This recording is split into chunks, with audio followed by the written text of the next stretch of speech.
2025年就出现动荡了。首先，我们知道2025年是所有前几年，包括中国在内，甚至连美国最友好的日本，包括欧盟，都开始减持，还有沙特阿拉伯、沙特都开始减持美债。那么在2025年减持的比例是加速的，而且川普就任之后呢，怎么用这个政府，它可以说是波澜壮阔的，所以使得大家对于美国政府的这个稳定性跟安定性来讲，大家有所畏惧。在今天的一整集的节目当中，我们要特别来回顾，包括在去年还有在今年整体的经济表现，我们今天会分非常多的层面来一一剖析。首先，现在要来关心到的就是有关于美债的问题，美债现在出现了失速列车，会否拖垮美国呢？今天我们会一起来做关心。好，过去10年大家会买美国公债，都会认为说它是非常安全的一个避险的工具，一直代表的就是美元霸权。但是这个神话是否从去年开始可以说是正式的破功呢？我们先来看到一些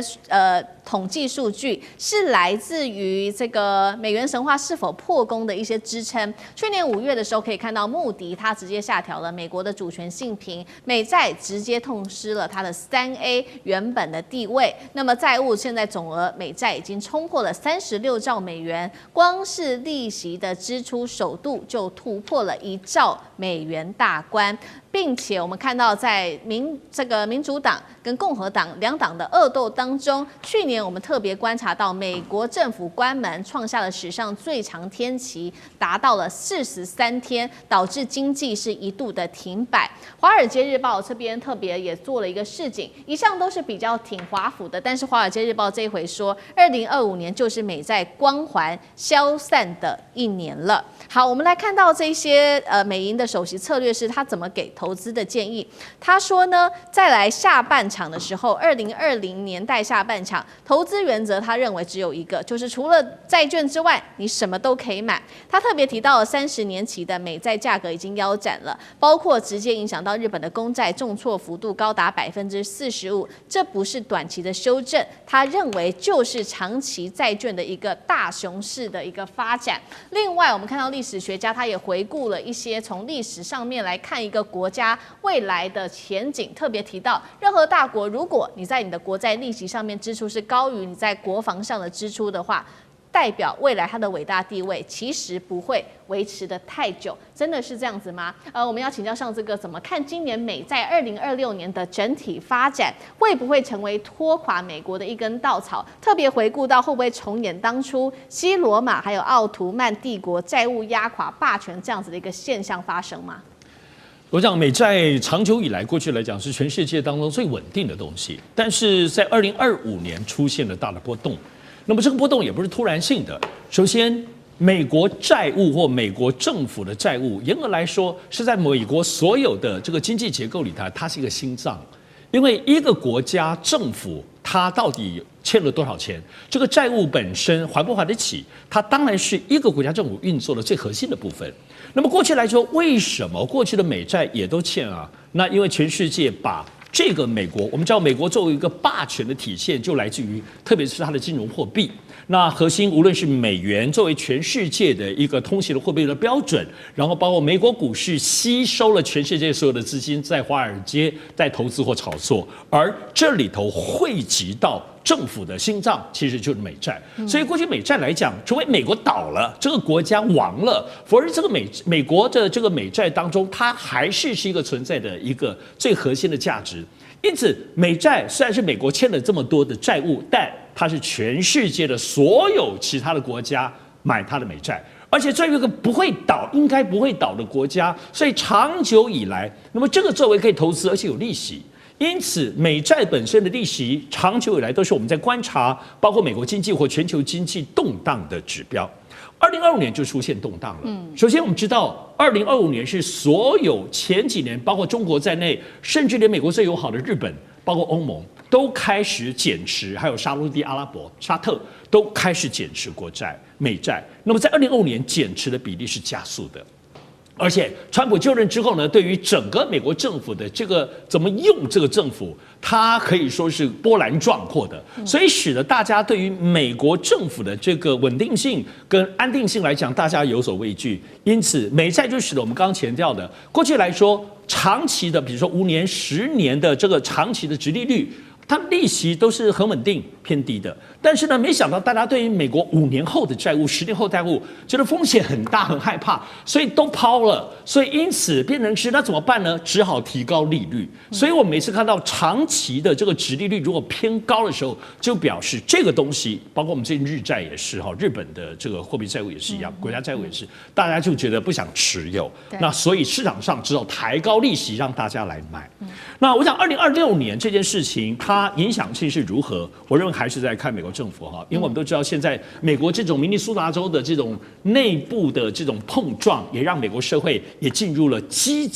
近内战的这样子的不安。那么包括现在美国的这些债务问题还是不断的在川普政府的即使收了关税，还是不断的加深哈。但是美债究竟会不会一个非常大的黑天鹅，会对全世界影响？我想，如果要做的话，还是要出现一个所谓完美风暴。是我们知道，其实，在经济当中来讲，美元、美股以及美债当中，它的联动性很高。前面说美元是全世界的货币，前阵子贬得一塌糊涂，可是川普一句话又升起来了，所以这个动荡性其实并没有不好，只是说也表示这个不稳定。美债后面持续不稳定，还来自于会不会有更多国家继续在抛售美债，而且美股本身一旦接下来像 AI 的这个泡沫空头，真正的在2026年，因为很多人说会发生，如果一旦发生，它的联动性也确实会使得美债本身的不稳定加剧，而他们互相牵扯。一旦美债在美国政府的信用以及跟全世界的国际外交关系，大家都失去对于川普政府的信心，我们最近在达沃斯论坛看到的话，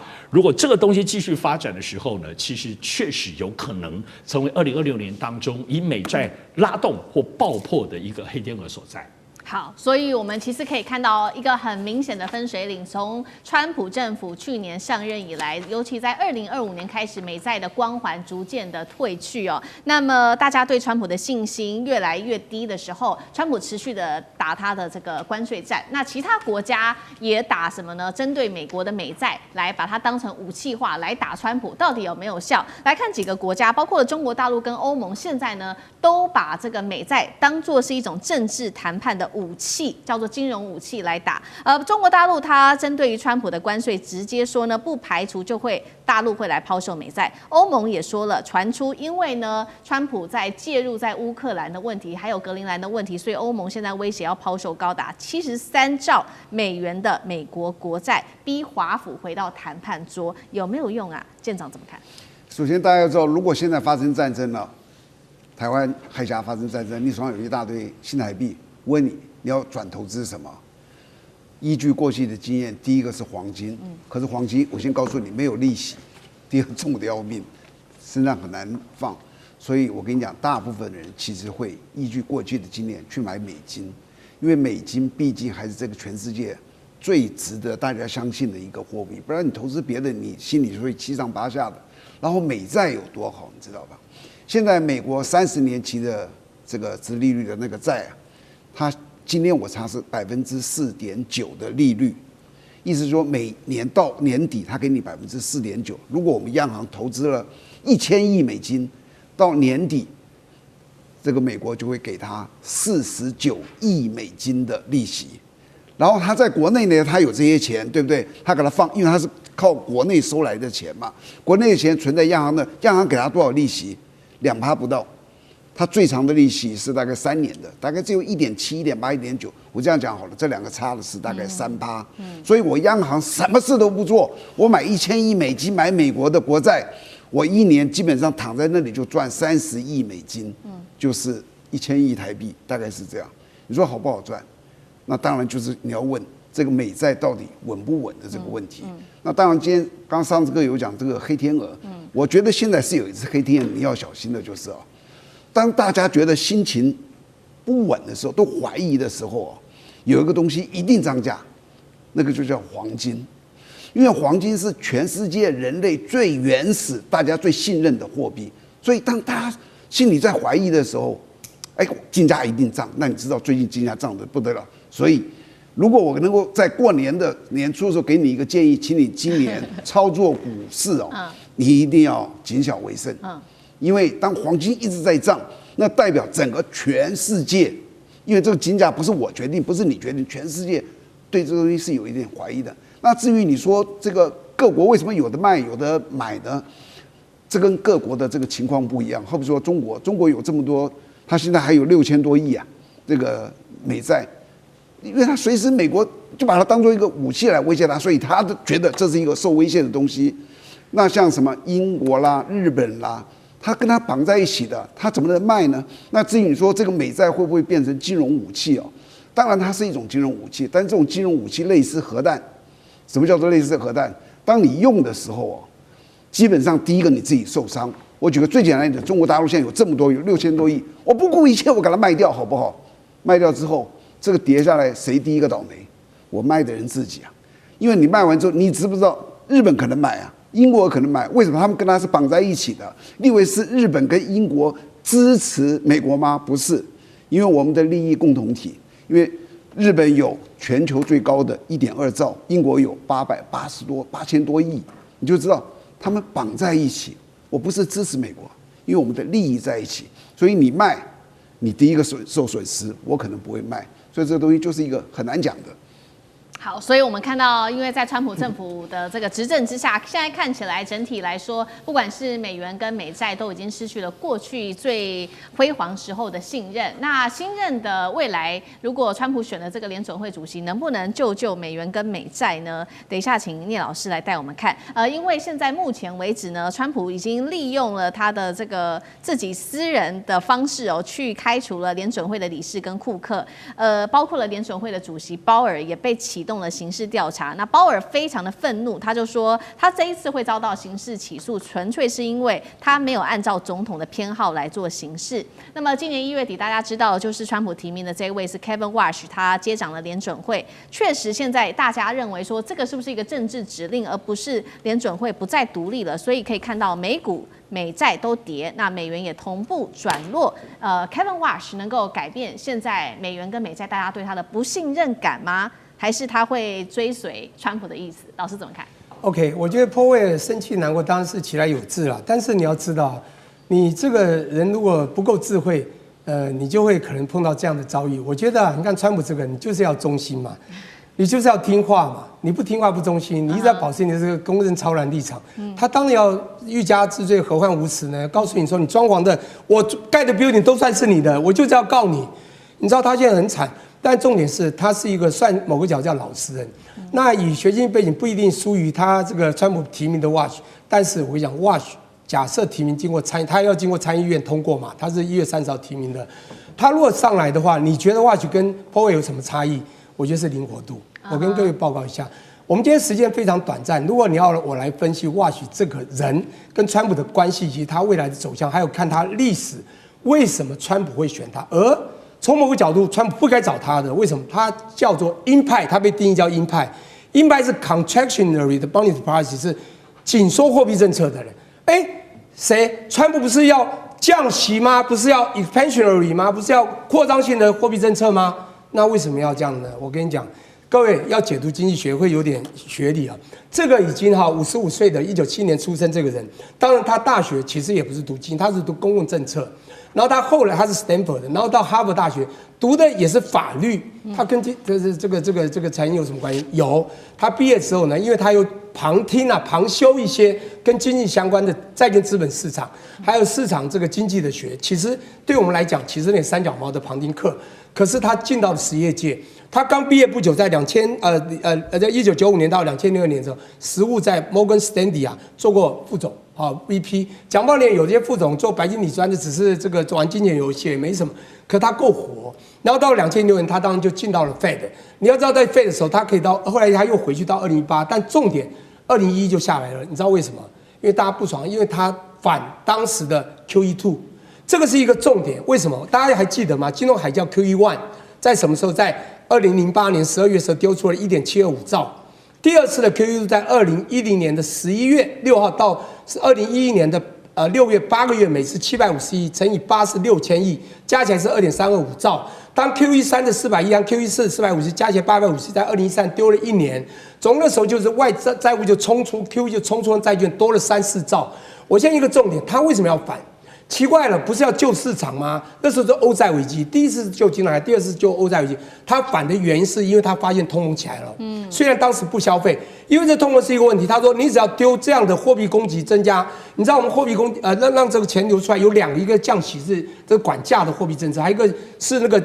降准创造货币供给，这是管量的货币政策哦。当然 QE 属于非传统的货币政策。好，那现在重点你会把通膨拉高，因此我不赞成这样那 QE2 好，他退场了，被人家讲他是鹰派，其实不是，各位要去了解他主要的目的是不要通膨。其实他发言2011不讲去年的发言，我觉得川普有看到，你好像不符川普要的降息，不是我要刺激经济吗？你上来你不是鹰派，你就不会降息啦。我跟你讲，不是，他要用另外一种换降息，叫做紧缩性货币政策。讲不好听，还是像 QE temper 的概念。是怎么说呢？你用这个地方来压通膨之后，缩表以后，你就有机会用利率降低是的确会产生通膨，但利率降低更会刺激经济成长。川普要的是经济成长，因此他走这条路。我跟各位讲，其实还是一句话，其实你一定要看到每一个人的属性，他比较活，他要走的路线就是一个，他主要是要抗通膨啦。不过，我们从某个角度刚刚讲的，我还是想讲一下美国。但不管怎么说，因为你只要问到一个问题，他能不能救美元和美债太难，再火还是很难。美债在金融海啸的时候，因为我学这个的，玩这个的嘛，当时10兆外汇存底，不，它的10兆的债务，现在已经36到38件到40前4倍，短短的7年4倍这个17年4倍，请问这国家怎么了？怎么救？那么容易吗？最重要就是你的 credibility 信誉丧失。重点watch就是最重视就是 credibility， 你去爬文就知道，这个人学的是因为你有信用你才能发债，美国就是因为他信用发债才有今天可以一直印钞。但是去年2025年10月，中国尝试在香港发了1笔40亿美元10年期债券，结果得到全球去买单，10倍美国自己发的同样利率10倍的认购率。我告诉你，信用已经看到了。中国的信誉远超过美国，所以你要去救美国的美债的信誉有点困难。好，再回到环球大乱线节目现场，我们继续来看美国总统川普，他又有惊人之举了。近期呢，大家都知道他跟联合国的关系处理的是不太融洽，他竟然向全球有60个国家呢广发邀请函，说，大家一起来玩吧，我要成立一个叫做 Board of Peace 和平委员会的构想，强调呢要以一个全新的机制来处理近年频繁发生的世界冲突那第一个目标就是要解决加沙的矛盾。从目前曝光的内容来看呢，这个和平委员会也可以说充满浓浓的川普色彩。我们来看，包括呢，川普他将担任首任的主席，并且拥有绝对的权力这个就很耐人寻味。好，再来，一般的成员国他的任期上限为3年。之后呢，主席也就是川普本人可以决定你是不是可以续任。你跟我玩得好，我让你继续待；你跟我玩不好，不好意思，你会被赶出去。那成员国呢，如果不想要遇到这样的尴尬状况，你也可以捐赠超过10亿美元的现金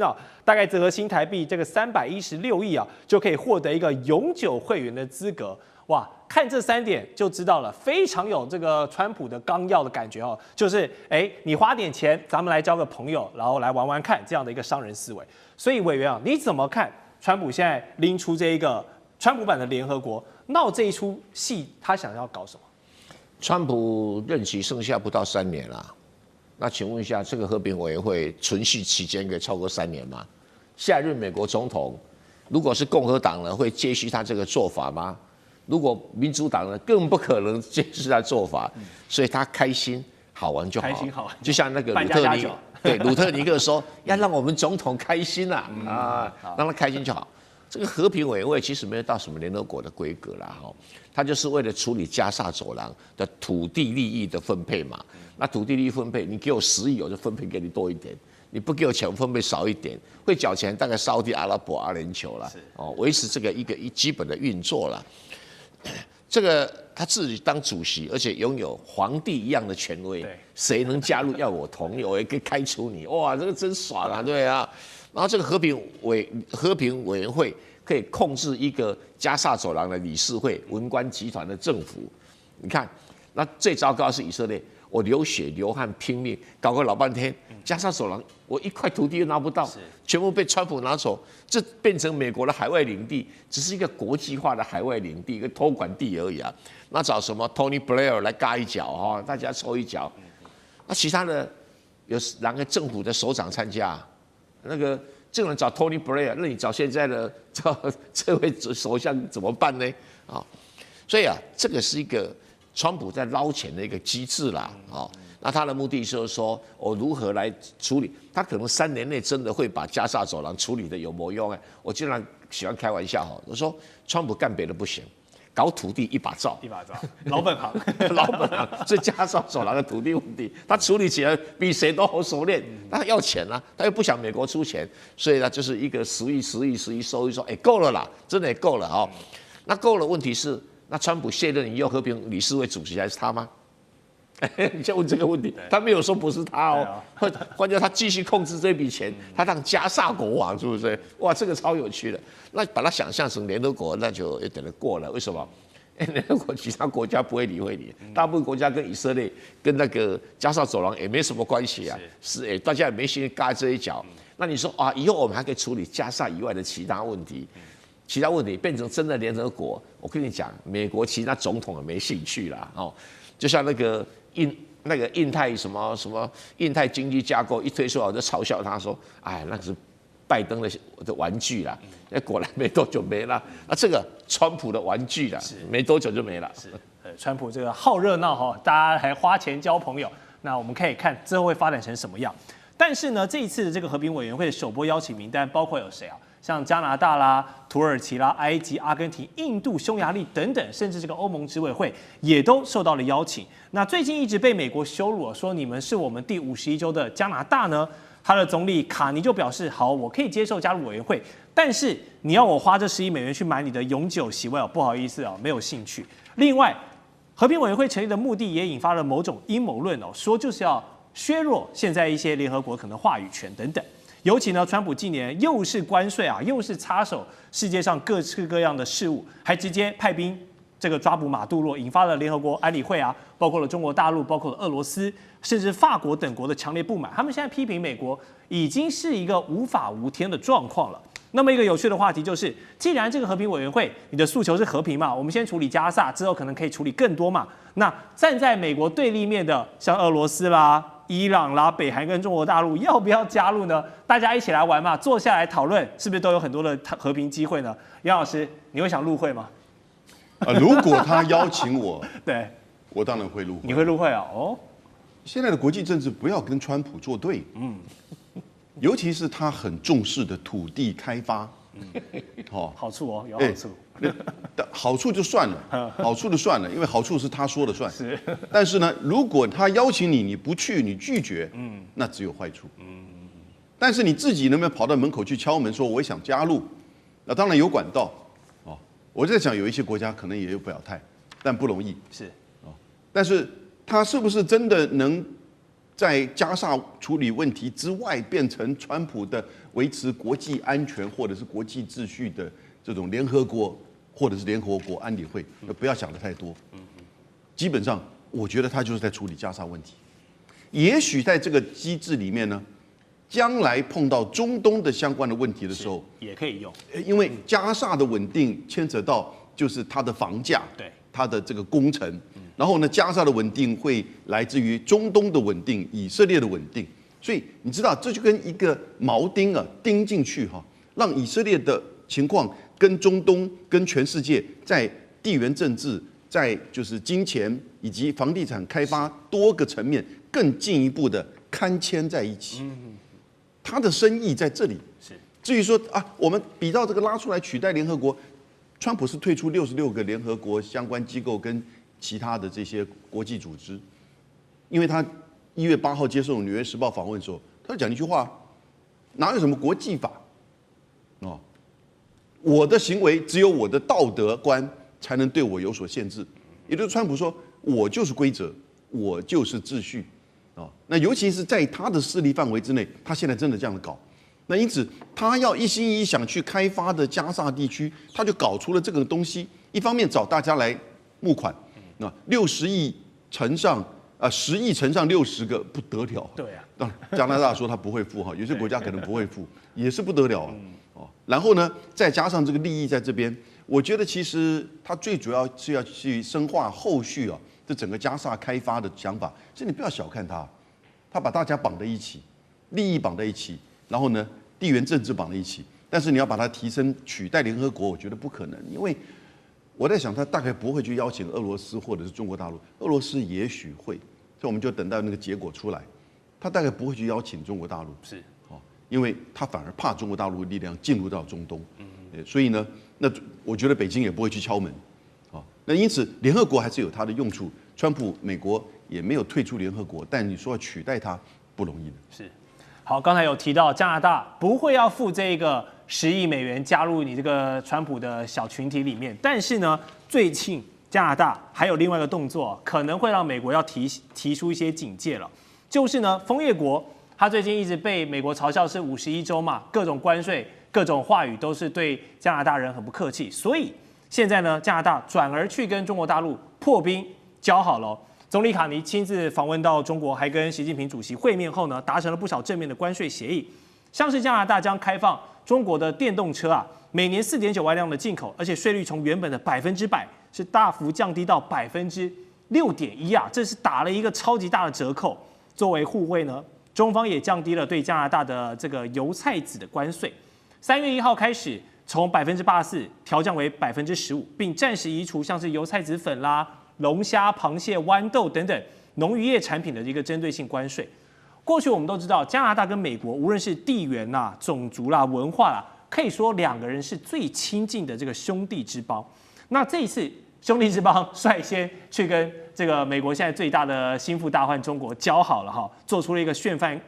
范跟宣言，告诉全世界各国，你不想被川普霸凌的话，其实你也可以有更多的选择啊，去跟这个敌人的敌人做朋友，就是一个不错的选择嘛。而中国可不可以扮演好接纳这一些新朋友的一个最佳合作伙伴的角色呢？舰长怎么看？我们先看啊，刚刚这个和平委员会，东亚有一个多山的那个小岛，它会不会起心动念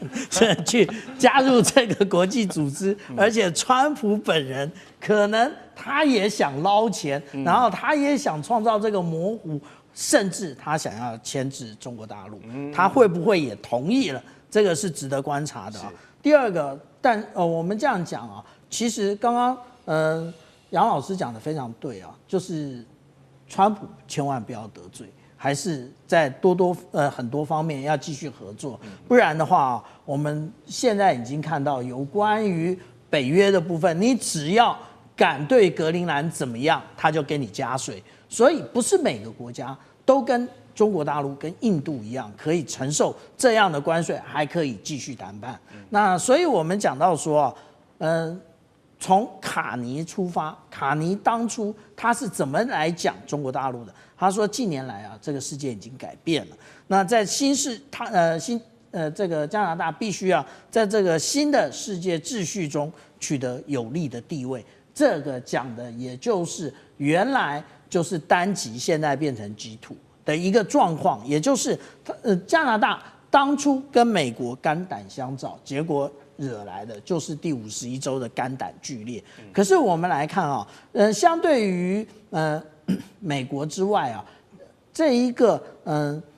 加拿大跟中国的贸易到底是如何？其实我们讲到两个国家的交好与否啊，其实背后的支撑都是贸易。如果说我们来看2015年到现在2024年。这是2024年的一个数据啊。那如果我们来对比的话，其实这2024年中国大陆跟加拿大的关系并不好啊。那但是呢，我们来看到，无论是中国的出口，也就是这一个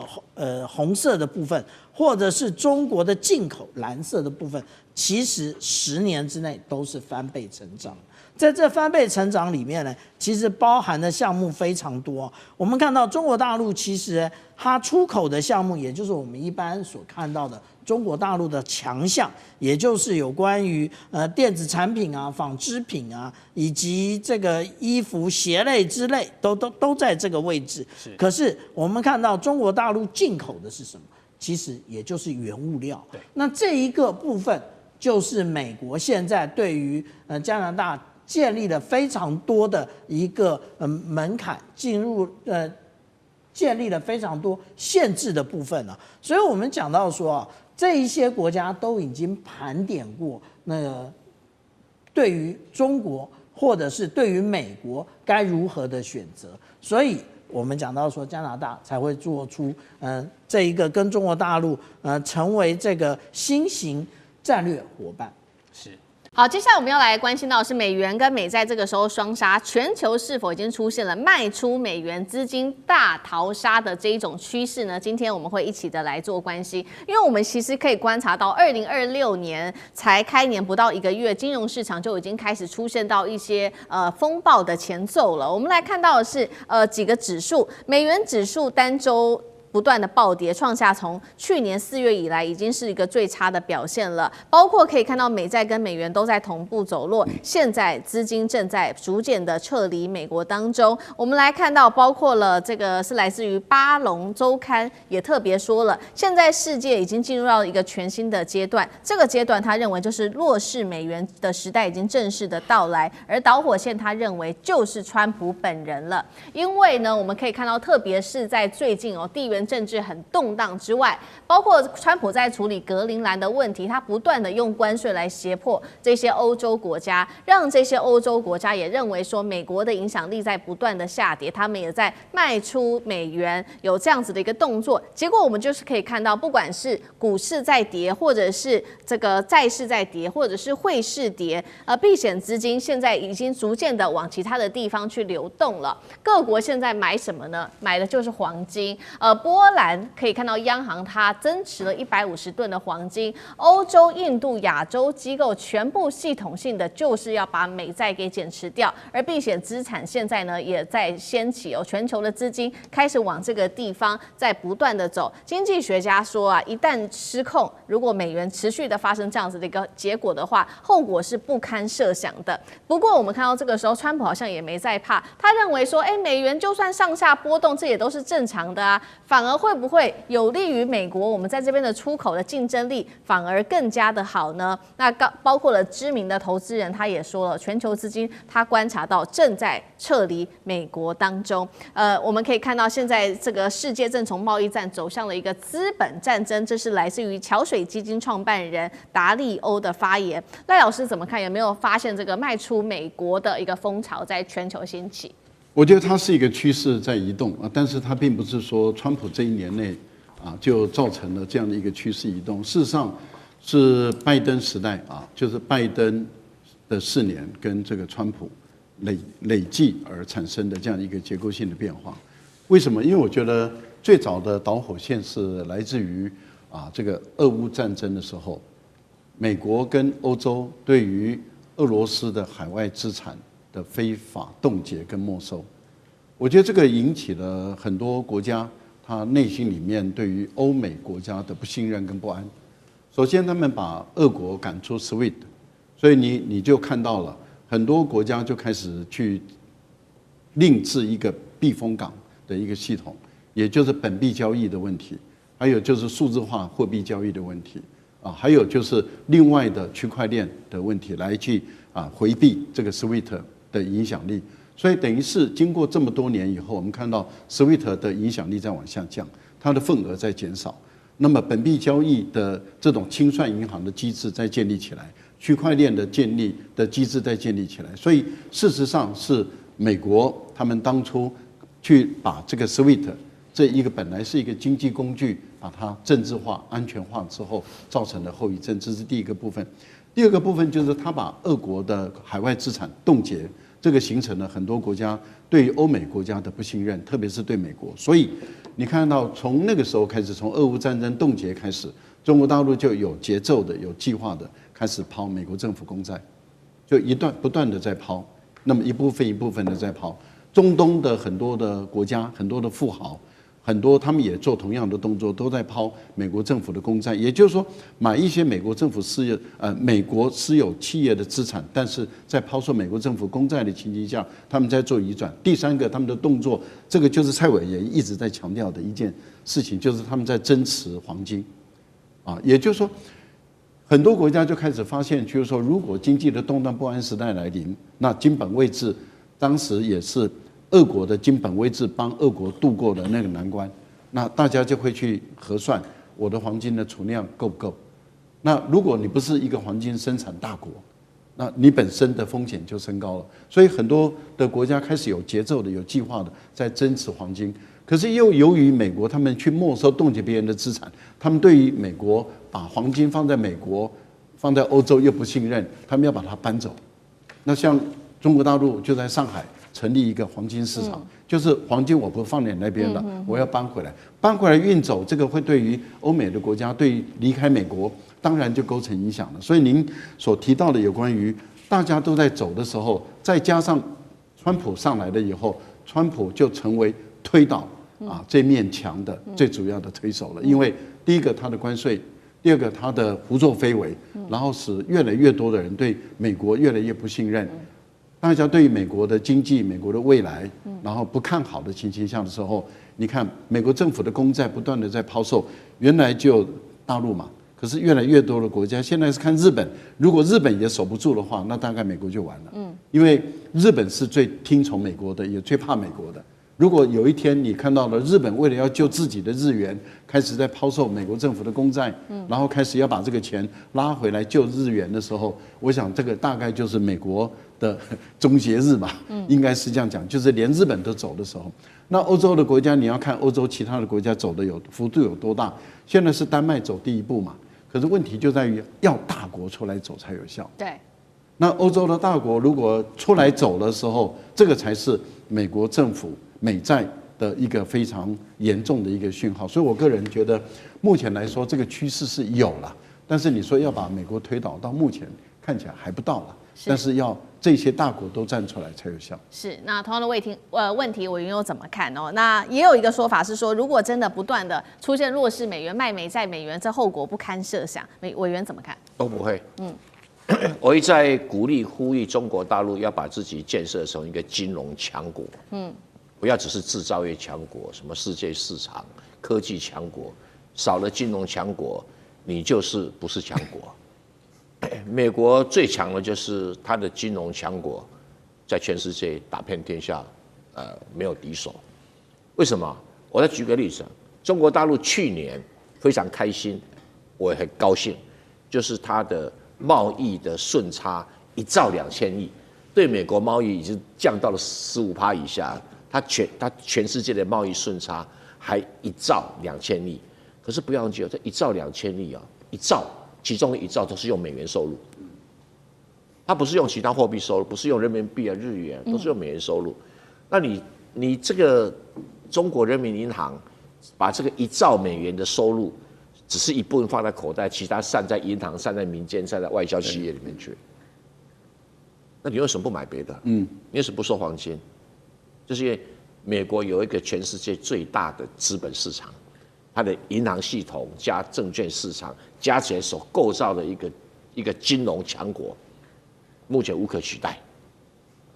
那你说中国大陆出口了，你说出口到印度，我拿印度币，你敢吗？我出口到欧洲，你敢拿欧元吗？你出口到日本日本拿一点，最好还是拿美元，对不对？跟台湾买东西，台湾一定跟你要美元，对不对？所以这个就是问题所在。所以为什么中国大陆成为金融强国，是我对他们一个期待。好，但是美国作为金融强国，短期内没有人可以取代它。就是那你说美元会不会波动它的韩洲美元只是单周暴跌，它跌多少5%，就是单周暴跌。对，我们那个新台币蹦一天都不止5%了，还被我骂得臭头，对不对？好，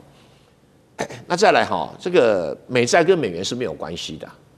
美元仍然是全世界最大的贸易货币。最大的储蓄，所以大家在抛美元买黄金量还是很少。如果全部我们美元抛的钱买黄金，像黄金不知道应该1盎司至少是10万块美元吧？恭喜啊！就是还没到那个行情没有那么多，就开始人家准备而已那这个资金美债是因为美国要赤字那么大，川普要花那么多钱去搞国防那要印钞票要卖公债印钞票，那公债当然跌，利息当然上。可是他就要换联储会主席，要把这个利息压下来，就要印钞票那印钞票美元就更跌，所以这个绕那个循环，那会不会倒？不会倒。就是刚才赖教授讲，他就是不会倒那你说资金正撤离美国，哪有撤离美国？中国大陆整天收那么多美元现在全世界收美元最多的是中国大陆啊，他美元买了，他该怎么办？就是要去做一个资产的一个管理。那我要不客气讲，中国大陆现在的金融管理能力跟美国还有很大的距离。那科技已经慢慢赶上了，就是在金融管理这一块，那是谁耽搁了呢？平常心讲，就上一届的央行总裁、央行行长，那个中国人民银行行长，把这个中国大陆的整个金融系统该升级的时间给耽搁了。当然，可能跟他们那个整个国家领导人不懂金融体系，那一直以为制造业才重要，好像去金融业上班啊，就是赚大钱，可是又不用努力的啊，这两码子事啊，这两码子事。你在金融界你就被人打扁脸嘛，所以。我是觉得，以目前来看，资金不会撤离美国啊。只要中国大陆继续收美元，怎么会撤呢？没有人会撤啊。对。那你说弱势美元，美元弱势强势有一定的幅度啊，有一定的幅度啊。那说世界从贸易战走向资本战争，这个乱讲。贸易战还有关税什么东西？那什么叫资本战争？你要给我买货物，我不收美元，是叫我收什么？对吧？这个很现实的问题啊。那你说好，我拿美元，我只是不买美债，可是我要买什么？钱还放在美国银行里面啊，还是存在美国银行里面收利息啊？或买企业债券、买理财产品、买 ETF 啊，只是不买美国政府公债，那你在跟我讲笑话嘛？对不对？所以我认为这些都是危言耸听。还有那个经济学家什么 Weinstein 我没听过，他是个肉收银行一个小银行的经济学家。一旦局势失控，后果不堪设想。现在已经局势早就失控了，后果不怎么样，美国股市照样涨。好，所以一样的问题，请教李将军，就说到这个美国股市照样涨，但是国内的实体经济感受不到这样子的一个问题，李将军。最近这段时间黄金疯狂的涨去年涨了64%，今年才1月还没结束嘞，就已经涨了快20%这我们经常讲一句话，事出反常必有妖。这个妖风还挺大的，那这个妖是谁呢？我觉得就是川普。那不就是你川普这一段，这个从你就任总统之后，美国总统之后，这一番的操作，然后让整个美元走向贬值，那当然就推升黄金向上那我认为这个会造成黄金这一波的涨幅当然第一个是跟这个美国，你跟这些盟邦国家，包括你这个要攻打、要强占格陵兰，还有你的关税政策把所有盟邦国家都得罪了。虽然说短期之内这些国家对你来讲经济上面可能也伤不了你的这种要害可是等到大家都共同有这种理念的时候，那所谓有一句话叫墙倒众人推。我们现在看到丹麦，它虽然说是抛售美债，只抛售1亿美金虽然说金额不多，可是会不会起一个带头一个风向的作用？第二个，美股现在在涨，我认为涨的大概都是科技股为主了最近这段时间。包括 NVIDIA 或者是说一些科技股，主要是他们在大涨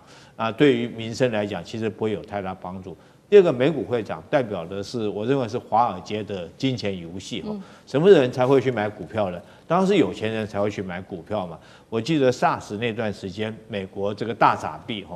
那补助那些人的钱以后，有2种人，一种就是我只是这个租房的人，我收到钱以后，我当然就赶快把我房租还掉。那房东他除了收到第一笔美国给的钱之外，他又收了房客给他的钱。那在这种状况下，他多了钱放哪里？他就去买股票。我觉得美国股市涨跟这个有关系，跟他这个大印钞有关系，跟科技股飙涨也有关系。因为总是钱就这么多嘛，那为什么都跑到美国去，都跑到股市去？但是我们要注意到，就是美国基层民众是怎么样过日子。我觉得美国很明显的他大概90%的财富集中在10%这个金字塔高端的人，那这些人在炒作股票。事实上，后面的90%，我们看到美国基层的民众有很多生活是在斩杀线之下对，万一一旦他这个生活面临了困境，譬如说他要看病就医，要花到他们斩杀线指的是400块美金，要花超过400块美金，他可能房贷就交不出来了。可能人生立刻从一个正常生活跌落到变成一个游民的阶态。所以说，我们不要看美国股市涨这表面现象，你要看大部分的美国民众，他们生活还是在这个斩杀线的边缘，在那边讨生活的。好，谢谢李将军。